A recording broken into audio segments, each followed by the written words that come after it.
Hello students, last question discuss करेंगे हम exercise 9.4 के लिए। क्वेश्चन नंबर 15 क्या कह रहा है? If the sum of the mean and variance of binomial distribution 54 trials is 30। ध्यान देना इस चीज के ऊपर। क्या कह रहा है? गिवन कंडीशन पता है क्या है?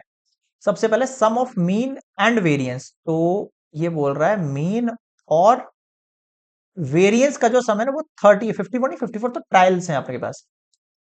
तो मीन की वैल्यू कितनी होगी? एनपी। वेरिएंस की कितनी होगी? NP Q. टोटल हो गया 30। एनपी अगर कॉमन लिया तो 1 प्लस क्यू इक्वल्स टू 30 हुआ। ठीक है, आगे सुनो। एन की वैल्यू बोल रहा है ये 54 है। ठीक है, इसको पुट कर दो यहाँ। 54 मल्टीप्लाई पी, फिर 1 प्लस क्यू इक्वल्स टू 30।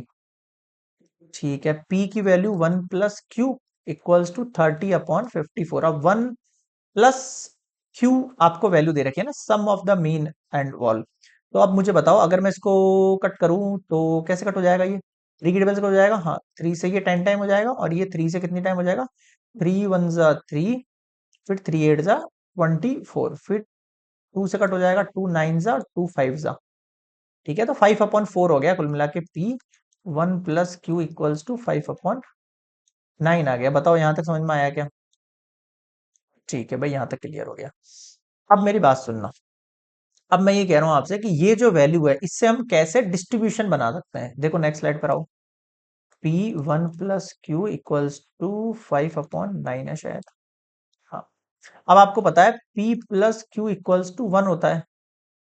तो P की वैल्यू क्या हो सकती है? 1 माइनस क्यू हो सकती है। तो इस P की जगह मैं 1 माइनस क्यू पुट कर दूं, और ये 1 plus Q as it is रहने दो।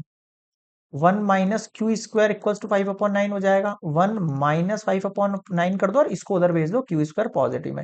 9 में से 5 गया, 4 upon 9 equals to Q square हो गया। अब मैं स्क्वायर हटाऊंगा, रूट लगेगा, यानी कि क्यू का वैल्यू दो आएंगी, पॉजिटिव नेगेटिव। बट हम कौन सी कंसीडर करेंगे? 2/3 पॉजिटिव में। क्यों? बिकॉज क्यू जो होता है वो ग्रेटर देन इक्वल्स टू 0 होता है, और क्यू जो होता है वो लेस देन 1 रहता है। 1 से छोटा, ये लिमिट है क्यू की, है ना। तो क्यू की वैल्यू हमने क्या कंसीडर कर ली? 2/3 कुट कर ली। अब आपके पास पी क्या निकल जाएगी? ऑब्वियस ही बात है, 1/3 निकल जाएगी। मैं फिर बता रहा हूं, क्यू का वैल्यू हो गया 2/3, क्यू का वैल्यू हो गया 2/3, और पी का वैल्यू हो गया 1/3। अब फाइंड द डिस्ट्रीब्यूशन बोल रहा है।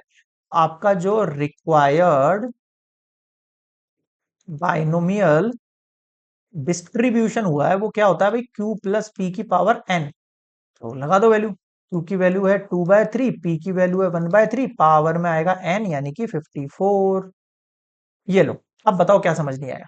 क्लियर है? So this is complete exercise 9.4, last question number 15, और इसी के साथ कंप्लीट होता है हमारा एक और एक्सरसाइज 9.4 कंप्लीटेड।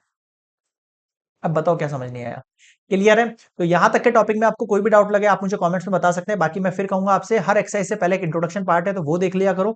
उसके बाद कुछ एग्जाम्पल कराता हूं मैं एक्सरसाइज के, वैसे सारे कराता हूं जितने दे रखे, आप उनसे मतलब आइडिया लग जाएगा आपको। सारे एग्जाम्पल कर लोगे तो मैं बता रहा हूं आप एक्सरसाइज खुद से निकाल लोगे, और खुद से जब सॉल्यूशन करोगे तभी आपको आइडिया लगेगा। अगर आप ऐसे लेक्चर्स देखते रहोगे और बस ऐसे चलते रहोगे तो फिर आपका खुद का प्रैक्टिस और खुद का कॉन्सेप्ट डेवलप नहीं होगा। इसलिए खुद से क्वेश्चन करो, डाउट लगे उन क्वेश्चंस को देखो। मैं आपको कभी सजेस्ट नहीं करूंगा कि आप मेरे सारे लेक्चर्स देख लो, ऐसा कुछ नहीं है। आप हाफ क्वेश्चंस कम से कम एटलीस्ट निकालने की कोशिश करो, बाकी हाफ में जिनमें डाउट लगता है वो यहां पर देखो, और फिर हिंट लगा के वापस सॉल्व करो। तभी आप एक्चुअल के अंदर अपने कॉन्सेप्ट को डेवलप कर पाओगे और एग्जाम्स में अच्छा स्कोर कर पाओगे। क्लियर है यहाँ पर?